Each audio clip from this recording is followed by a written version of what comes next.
Honorable Speaker, I think we are speaking about many things, but the motion is about importation or barring importation of GMOs.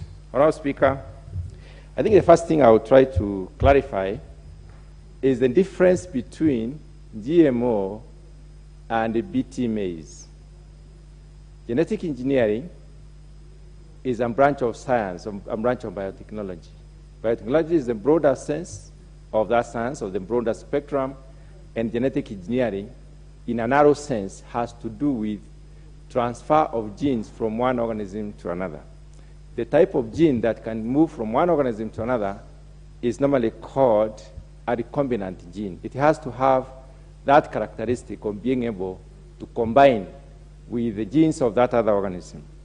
Honorable Speaker, GMOs, or genetically modified organisms, are all organisms, all forms of organisms, whether animals or plants, which have had their gene composition changed. All of them.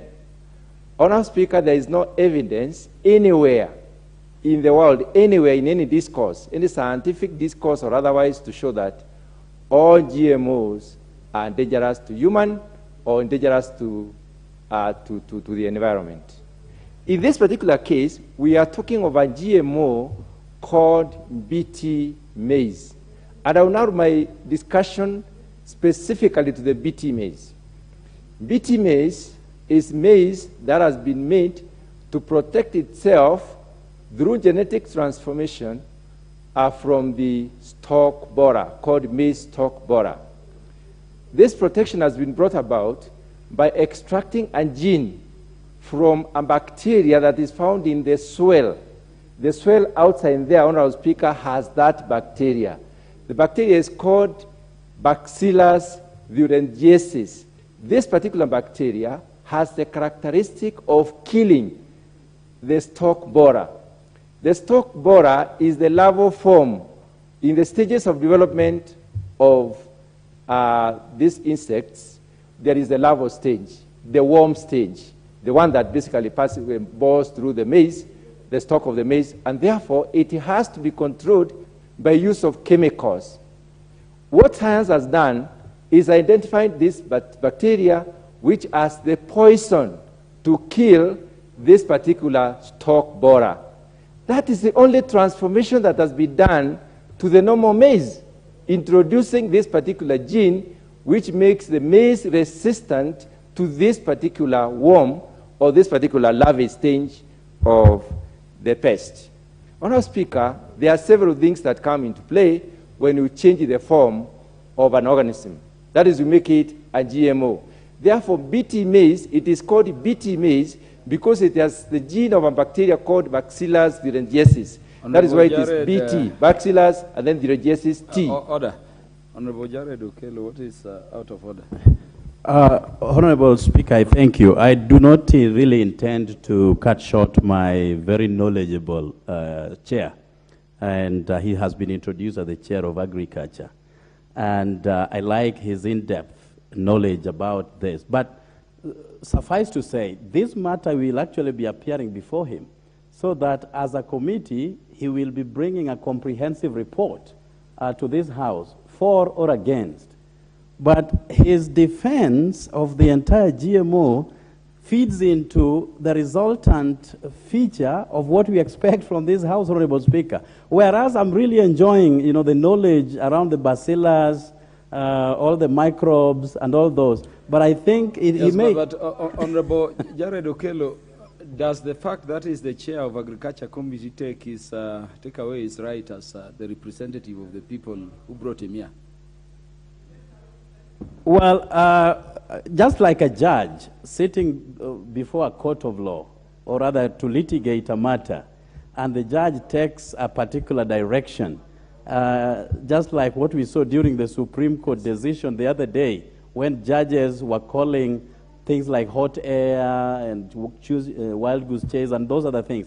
So when somebody who needs to sit on a matter already begins earlier in the morning to defend that same matter, which should be before him to litigate properly and prosecute to conclusion, I'm not demeaning him. I mean, I'm really enjoying the scientific terms that he's using to describe this. I'm not a scientist, but I'm really enjoying. But I'm also taking the part of caution that we need not to go that direction. Otherwise, we may spoil the report that this House is awaiting, Honorable Speaker. Yeah, but Honorable Jared Okello, I think you are exaggerating the powers of a chair of a committee. The chair of a committee is like the speaker speaking with you now. He does not decide. He presides over the meetings of the committee. And in that meeting, the members have their decisions to make, and he does not have any casting vote there. Yeah, so Honorable Mutunga, proceed. Yes, Honorable Mutunga will proceed, and Honorable Mutunga allowed you 1 minute because your 1 minute has been taken away. Yeah, but it was still a very innovative issue, Honorable Jared Okello. Excuse me.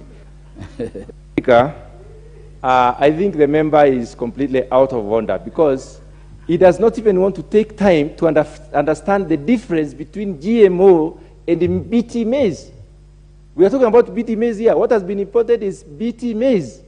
That is the GMO everybody is talking about. But GMO can lead to total transformation of an organism. That's what we are talking about. BMO is the broader sense of any organism that has been transformed. Organism. Honorable Speaker, I would not like to be corrected by anyone. Can you protect me from any kind of disruption? Honorable Mutunga, you know, in law we have this doctrine called volenti non fit injuria. You've invited the problems to yourself. You cannot enjoy any protection from me. Add him 1 minute to conclude. No. Honorable Speaker, I don't think I've spent my time. He has spent most of my time. And I have not said anything. Honorable Speaker, I don't think it is fair for that member to spend my time. I've given you an additional minute. Honorable Speaker, I think that is not fair. Being the chairman of agriculture does not make me, the knowledge I have, disappear from my head. It doesn't also deny me the opportunity to tell Kenyans the truth. And the truth is that BT maize is not, it's not in any case anything.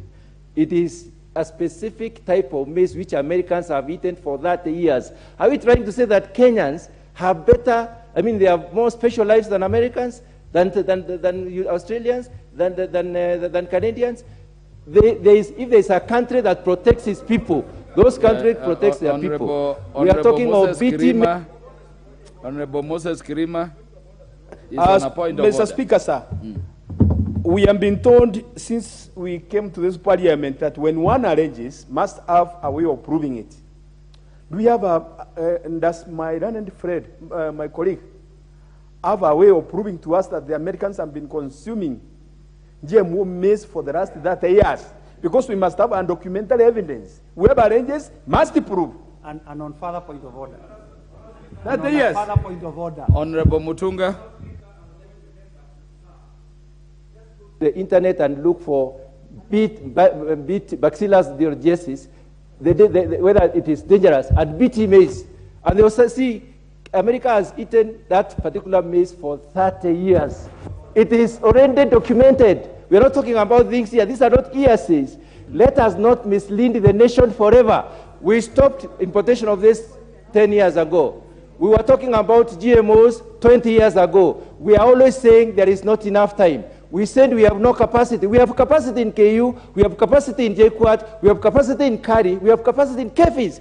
What is wrong with this country? We have to keep on going round and round, sensationalizing anything. Honorable Speaker, we are all getting out of order because we are not using knowledge to inform our decision making. We are using emotion and sensationalism to inform our decision making, and it is wrong. As a professional in this particular field, I will stand and say it is wrong. Let us use science to guide us to move forward.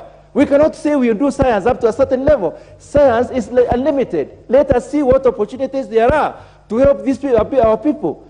If nobody has ever died, nobody has ever been sick, the environment has never changed. I am an authority in environment. It has never affected any environment. So why are we saying that it is dangerous? What is the danger? Point to the danger, point at the danger. Let me talk about importation. It could be wrong to import any maize right now. Just a minute. The question Honorable Kirima is asking is this, Honorable Mutunga, and if you answered it in a minute, we would proceed. Is your duty as a member of parliament here to the citizens of Kenya or to the citizens of America? That is the question I had, Honorable Kirima, too. And I think it's a very straightforward one. If you can answer it, we will give time to the next person to speak. Give me time to answer the question. 1 minute only for him to answer. Okay, 1 minute to answer the question. I said there is no proof of any danger. And I said people like us, who have DNAs like us, who have blood like us in our system, in the systems like ours, have eaten this for 30 years. And I gave a specific example, and it is documented. Just look through, you will see it. So what else, what other proof does the member need? Honourable Speaker, it is wrong to import when we have surplus. When we have glut, we shall depress the prices. But if we do not have enough, it is in order for the government to import maize. Let people not sit here and say we should watch at maize skyrocketing because we want to protect a small section of this country to sell their maize fast before you can import. We need to arrange, it's called supplies management. We need to manage it well. We need to have people feed. We need as many bags of maize as there is the population of Kenya. That is the simple arithmetic in terms of the maize balance sheet. You made your point, Honorable Mutunga, the chair of Agriculture Committee. May we have the